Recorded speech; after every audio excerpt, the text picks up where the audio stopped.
Good morning and welcome to Food News Today.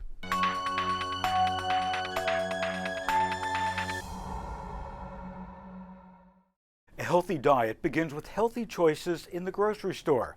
But unfortunately, some recent research indicates that our in-store purchase decisions are not getting much healthier. ERS researchers compared U.S. consumers' at-home food purchases, as recorded by Nielsen HomeScan, with USDA food spending guidelines for obtaining a diet that meets the dietary guidelines. Results showed that food spending patterns improved very little between 1998 and 2006.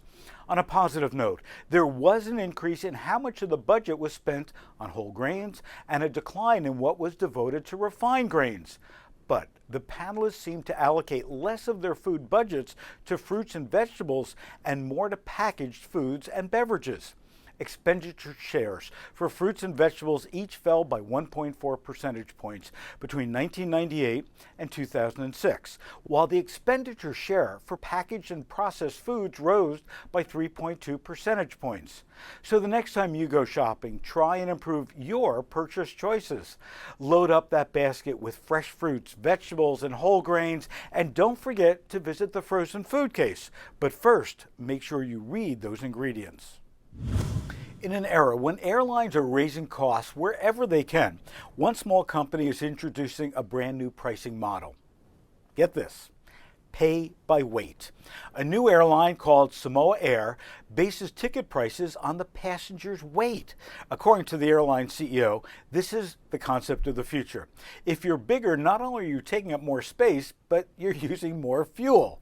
So how does it work? Well, when you're booking online, you input your approximate weight plus luggage, and bingo, you're given your estimated fare. Now don't try and cheat though, because they will weigh you on check-in. So for example, if you're flying Samoa Air on a short international flight to American Samoa, you would pay 92 cents per kilogram, or 42 cents a pound. I wonder if larger commercial airlines will take on this concept, or if this works for smaller airlines. Either way, we asked our Facebook friends what they thought of price per weight. Also, what we might see next when it comes to airline fees. There's no question that a lot of people feel very emotional about this. Tipu has a positive outlook. At least it'll be cheaper to fly your kids. Sure, but there is a kids discount now. Vanita warns that soon we'll have to bring our own toilet paper. And Bonnie thinks that the next thing we're going to be charged for is sneezing and getting others sick. Maybe we're just spending a little too much time on planes. Colony collapse disorder, the mysterious affliction that's been killing off honeybees, seems to be on the rise once again. This past winter, as many as half of all hives succumbed to the disorder. This is up from 1/3 every year in recent years, and up between 5 and 10% from when the hives were actually healthier. Beekeeper Steve Ellis recently told Reuters that it's a catastrophe in process. No one knows exactly what the cause is. It could be a virus, mites, or drought. And new research also suggests a class of pesticides may be the problem. The pesticide industry, while disputing this, is open to further studies to clarify exactly what's happening. And with 25% of the plant-based foods Americans eat relying on honeybees to pollinate them, our scientists are certainly hoping to find an explanation better than what lies in the future. Forget those high rents for restaurants. Looks like New York City officials have their eyes on food trucks as their next cash cow.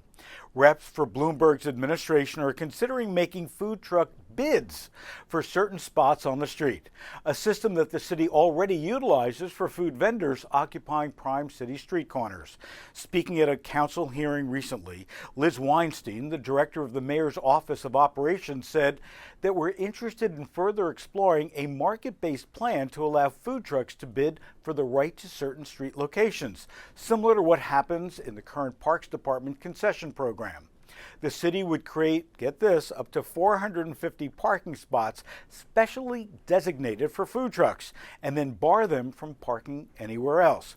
And to give you just an idea how much food trucks would be looking at for those high traffic spots, under the Parks Department program, at the most lucrative spot in the city, outside the Metropolitan Museum of Art, rents have reached more than $600,000 a year for the right to sell hot dogs. That's right, $600,000 for a spot just to sell those hot dogs, which average about $1 each.